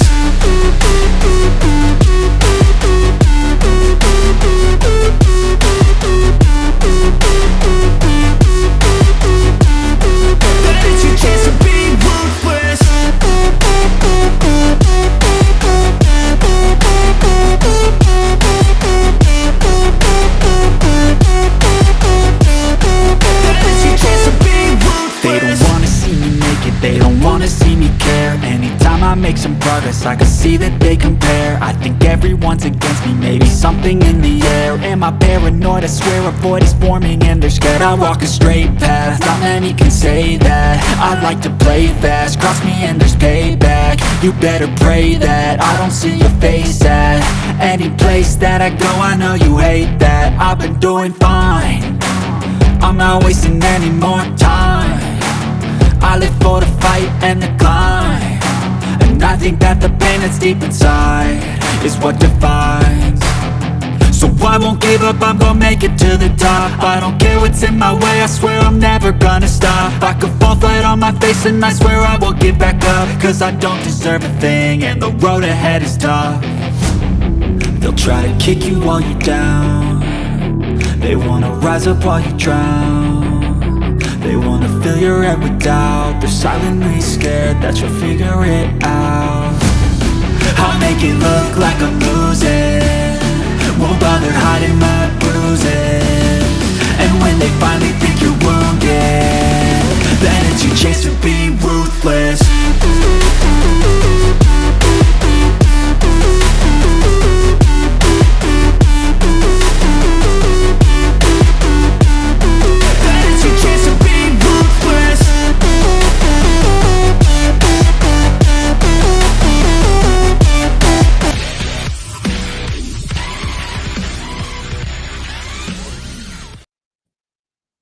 So look, man, cool ass footage. There's a couple of things, man, that really get my attention. First of all, you and PK one hell of a tag team, but PK, I did not fucking realize you could do all that shit. Man, I'm gonna tell you something right before we get kicking off on this, man. A lot of people might forgot about the whole PK Ripper, man, or however y'all want to look at it, but these motherfuckers that are doing good right now, like that last show was SPWA. You know how many times that me and my dad went over there and worked their people out just to get them better? And that was like the Kayla girl, DDT Diana, she was part of that deal. Alex Ramsey, which I think is Alex Stone's boy, you know what I'm saying? Danny, man, a lot of them guys come and worked out with us on multiple occasions, man. Man, and that wasn't the only place that we do that, but man, my dad has an arsenal like no other. And when we tag, I make them turn it up, you know what I'm saying? And I mean, as you can see in the footage, he does some good shit. And I mean, I think a lot of people don't give him the fucking credit that they should be giving him, because he's touched a lot of these fucking wrestlers. J-Ray's, $1 Million Baby, fucking T-Pain. I know they give all the credit to Devon and shit, but come on now. Show some respect. Give respect where respect's due. And you cannot say that my dad has not touched y'all in a way to make y'all more innovative.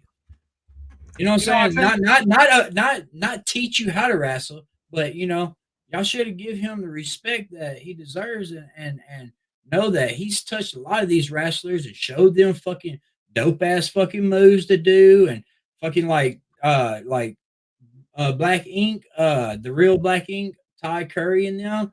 I don't know if he sent over a picture of them boys or not. Actually, he did. We'll pull them up. Before we get to that, look, man, you though. Yes. Man, I watched that thing. I probably watched that motherfucker probably 5 or 6 times.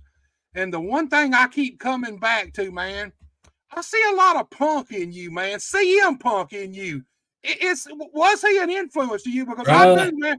I see a ton of young CM Punk in you, man. Yes, sir. And look, man, one thing that I feel like I didn't get out more and I didn't get invited to a couple of shows is because my mic skills are not up to par to some of these guys. And I admit that shit. You know what I'm saying? I've been doing this a long time. You know why I fucking wear a mask?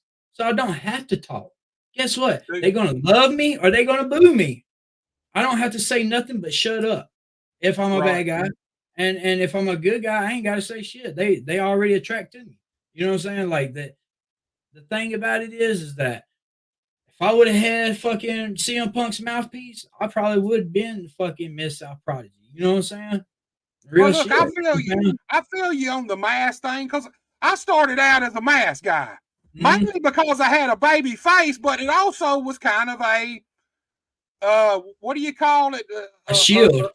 A safety. It was kind of like a safety blanket, almost.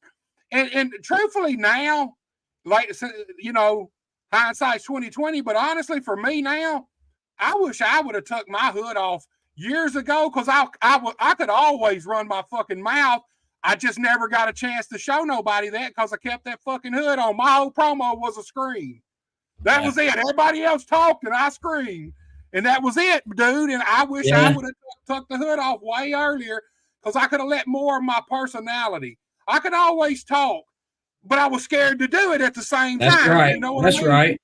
And that's kind of where I'm at. I mean, man, I'm kind of to the point that like I wish I would have done some things different in my career coming up in the wrestling business, but in the same sense, it gave me the downtime I needed to learn more about business, not just wrestling business, but owning a business in my own. You know what I'm saying? And I own my own construction company, and I work for the tattoo station now that is one of the most known tattoo parlors in Tennessee. You know, and we, man, everything has led me to exactly where I need to be. You know what I'm saying? And I take nothing away from anything because everybody helped me along the way to make me who I am.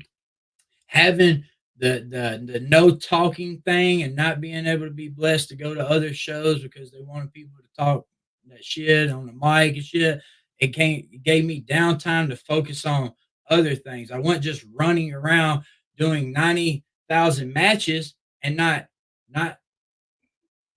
like making my craft 100%. Right.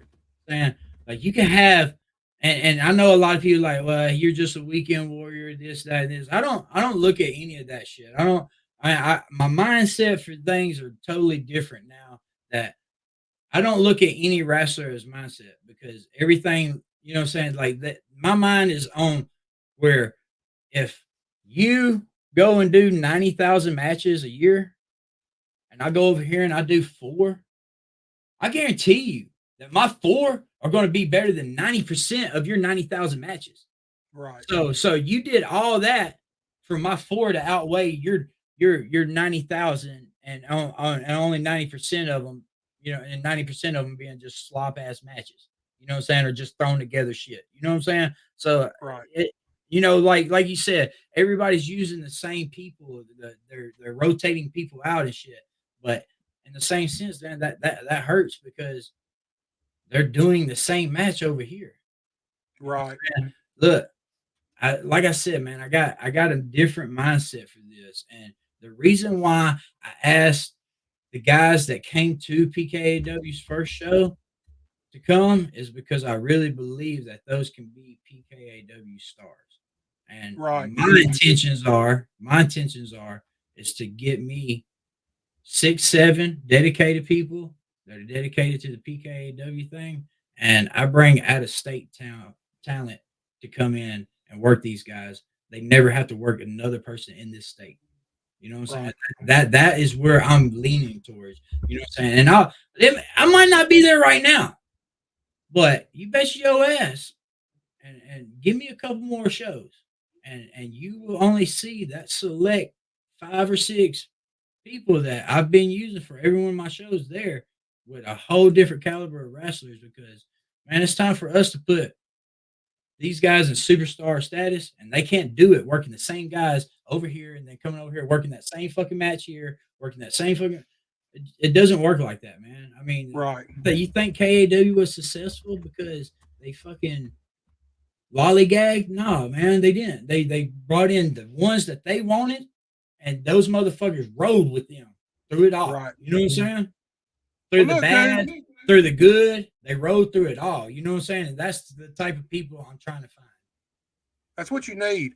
Look, man, we kind of told everybody that this was definitely going to be, there would be more than one part to this thing. Yes, sir. Yes, sir. We went through your early years and we're kind of right here at you just starting to be Jett Hero. Hero, yes, sir. I think it would be a perfect spot for us to stop right now. That way, when we come back with part 2, we can start with you being Jett Hero and we can go up to that and get all the way up to the PKAW show. And maybe by the grace of God, maybe some of that footage will show up and we can actually show some of it. Maybe. If Johnny Morton's watching this, bro, stop being a little bitch and holler at me. Damn. You know what I'm saying? That's all he's got to do. Let me know what's up. Come talk to me. No more than that. No, yeah. Fuck a Bundy. Fuck him, bro. Like this is the point. And like I said, before I get off this, nobody catch the front of this. I publicly apologize to KC. KC Gold, come. Let me and you sit down, me and you, bro, and let me and you talk about a few things. And I'll enlighten you on a lot of shit that they going around town saying about you. You know what I'm saying? There you go. And that's just bottom line. I seen this post. It said his mom's his biggest fan, and I'm gonna tell you something. My mom is my biggest fan. You got that? You got that one picture? We'll end on this. You got that one picture in my back? Yes, sir. Let me get that pulled up for you All right, here. I'm gonna tell y'all this story, and we're gonna end on this story because this was a fucking funny ass story, and nobody really knows what happened and shit. But there's a reason why I suffered that fucking. All right. So if y'all can see, the picture sideways. So the picture is sideways, but y'all can kind of get the gist. You know, that whole print right there was from 2 chair shots from Dixie. Dazzling Dixie, bro. Look, we was working a match with this guy, man, and we was working.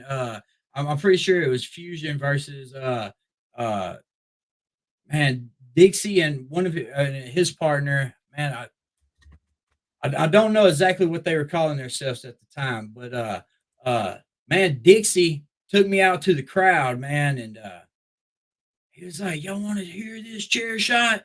He takes me over to the crowd, real close to him, right? And man, you can even see that harsh ass whip lower by my pants line. You can see that harsh ass fucking whip. So one of them chair shots caused that, right? And when he hit me, boom, you know what I'm saying? And like I said, man, I was still young, like 20 years old, you know what I'm saying? I was still fresh. And somebody jumped out the crowd and fucking socked Dixie up, bro. Popped him up about 4 or 5 times. I was like, so, and then disappeared into the crowd, bro. Just fucking jumped up, socked his ass up, and disappeared into the crowd like a fucking ninja, bro. So here he goes. He's like, oh, that fucking gave me the heat, son. So he picks me back up. He fucking gut shots me. He's like, take it good, kid. And he fucking rings me with that goddamn chair, bro. And that lo and behold is what happened for a fan to jump up out of the crowd and hit him. That's what it caused right there. Now, the funny story about this. Look, and the funniest part about this story, bro, is that nobody knew who it was. Everybody tried to look for footage to see who it was. We had a copy, but we didn't know at the time. One person did. Devon Day knew who it was. You know what I'm saying? He knew who it was. He seen who jumped up out the crowd and hit him in the whole ruckus and bounced back into the crowd. And man, I'm going to let everybody know it was my biggest fan. It was my mother. Oh, no shit. I wasn't expecting that. I fucking swear to God, bro. Yes, sir. Yes, sir. You got me on with that fucking chair, and she fucking lost control. And look, man, she been to a lot of shows, and I've done a lot of crazy things, and my dad's done a lot of crazy things, and man, when he hit me with that chair, and I screamed out because I played the part. He was like, "Take it good, kid," and or he was going to give me another one. You know what I'm saying? That's how it works. If you take one and you don't take it correctly, he's going to give you another one. He's going to make it count. You know what I'm saying? And so I screamed out. I was like, you know what I'm saying? And my mom fucking lost it, banged his ass about 4 times, and disappeared into the crowd, bro. And Devon Day actually went around the building and found my mom because she bolted out the fucking building because after she hit him 4 times, she realized what she was fucking doing. And she knew that she had done lost control, and we got her, bro. You know what I'm saying? And look, my mom been in the game for fucking 10 plus years at this point. You know what I'm saying? With my dad, so she knows better. But bro, I'm gonna tell you, all you got to do is get them motherfuckers, and when you got them, they're gonna be right there for you. You know what I'm saying? And he did exactly what he's supposed to do. But when she popped him 4 times, he was like, "I'm gonna give you a fucking another one, just on accountability." That gave me a lot of heat.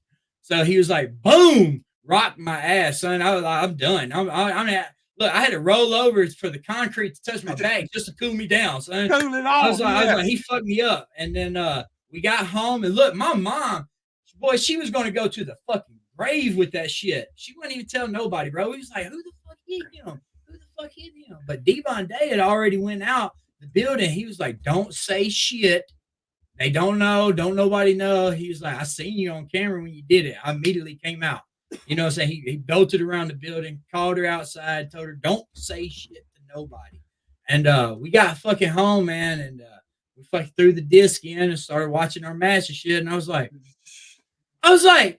"What the fuck?" I was like, "That was my mom." You know what I'm saying? And straight up, man, she fucking jumped up and fucking binged his ass 4 times, man, before she knew it.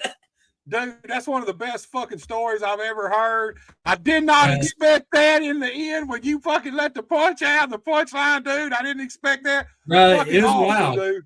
Bro, I got a couple good stories, man, that we're going to get to, man. And hey, I want to tell you, man, I appreciate you taking out your time and letting me do this, man. This is something that I've been wanting to do for some years now, but I think timing is everything.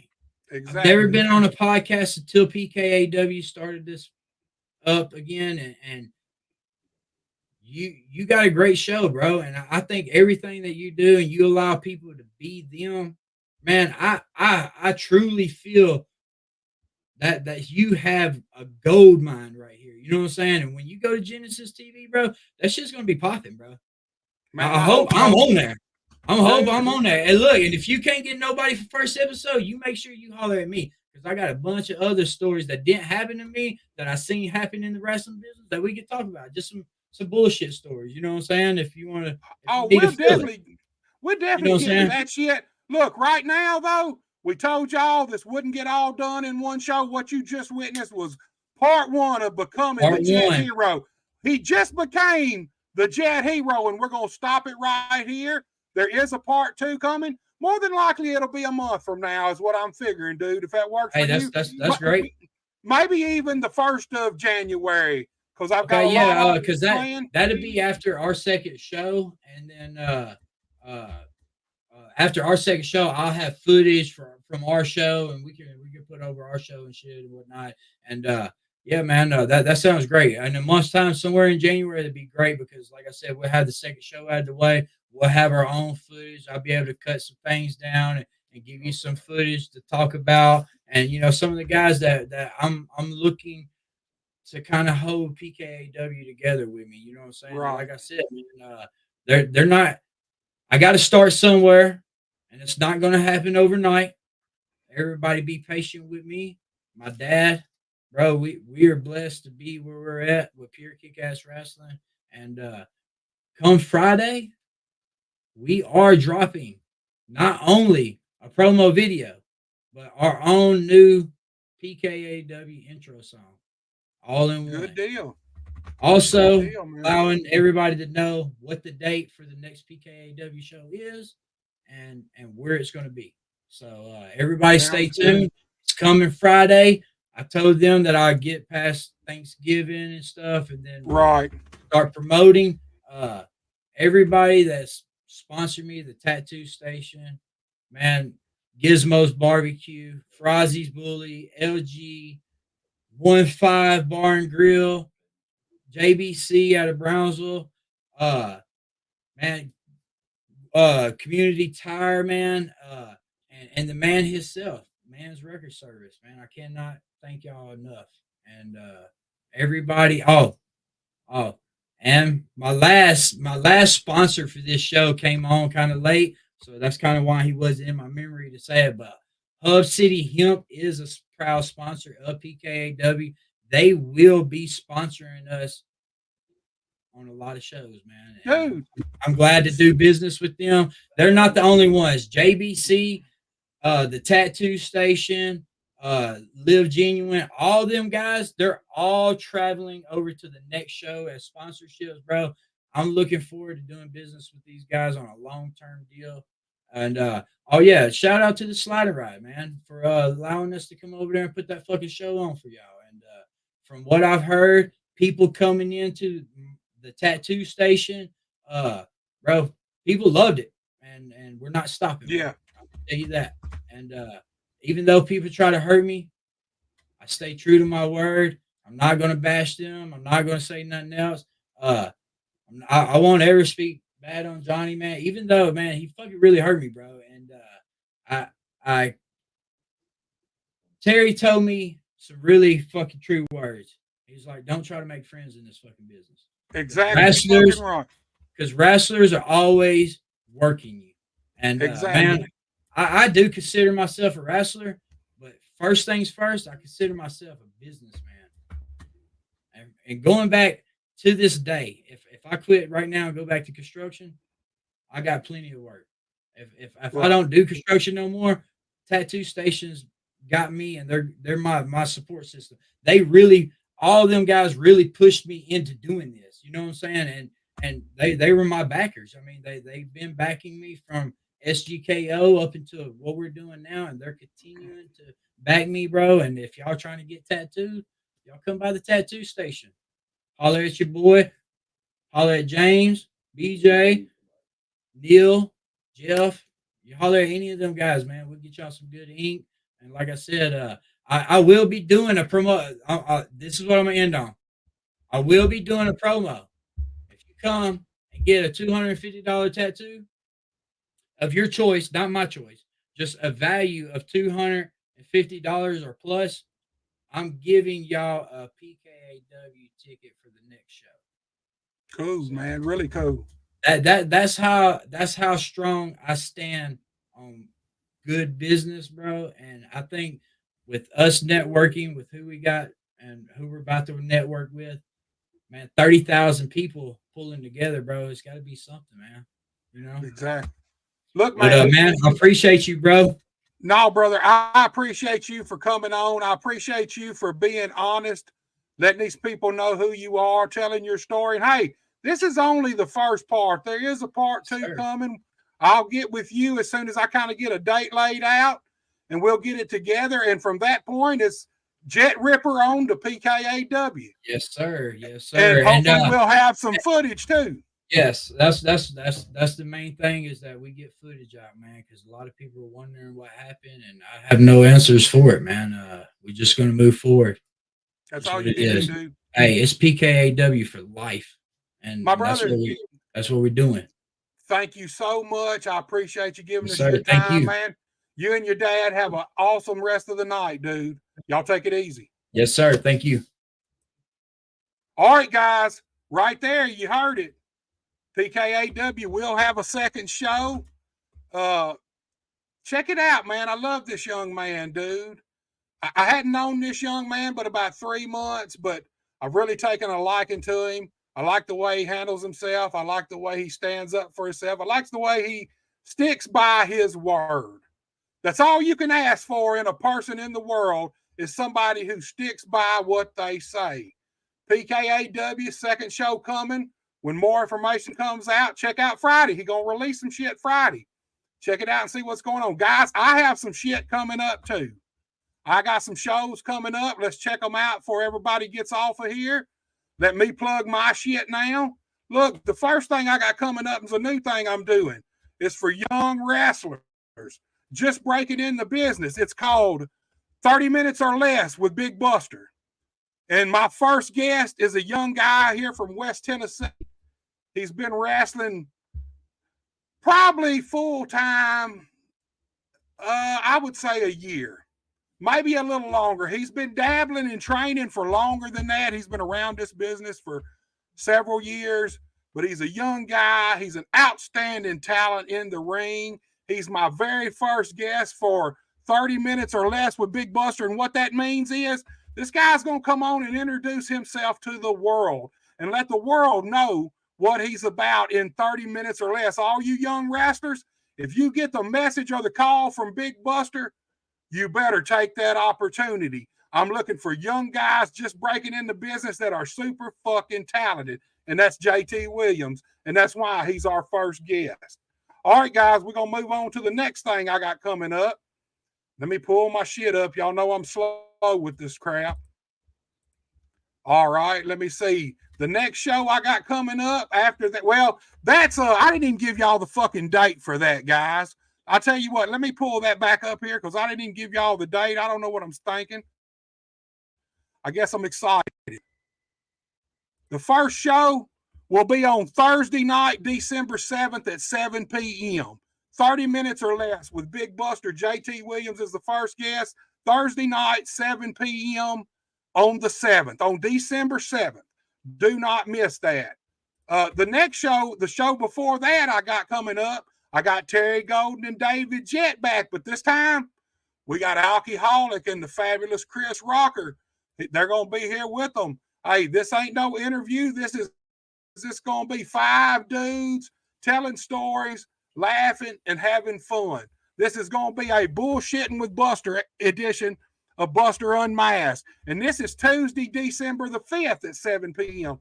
That is by far a miss show. Check that out. You do not want to miss that one whatsoever, guys. And look, I got a show coming up Tuesday night. This Tuesday night. This is probably going to be the very first show on Genesis TV is the way it's slated. I got Jason Vaughn. Jason Vaughn is America. Look, this guy right here, he's a biker, he's a wrestler, he's a cowboy, he's a soldier, he's a father, and he's a friend. This guy right here is the essence of America. He's the current MCW heavyweight champion, and we got him live Tuesday, November 24th at 7 p.m. November 21st at 7 p.m., guys. It'll be Buster Unmasked episode 38, Tuesday, November 21st at 7 p.m. Do not miss this one. And if you do, you will be able to check it out coming up in December on Genesis TV, guys. All right, let's plug it one more time. Like I said, we're headed there. So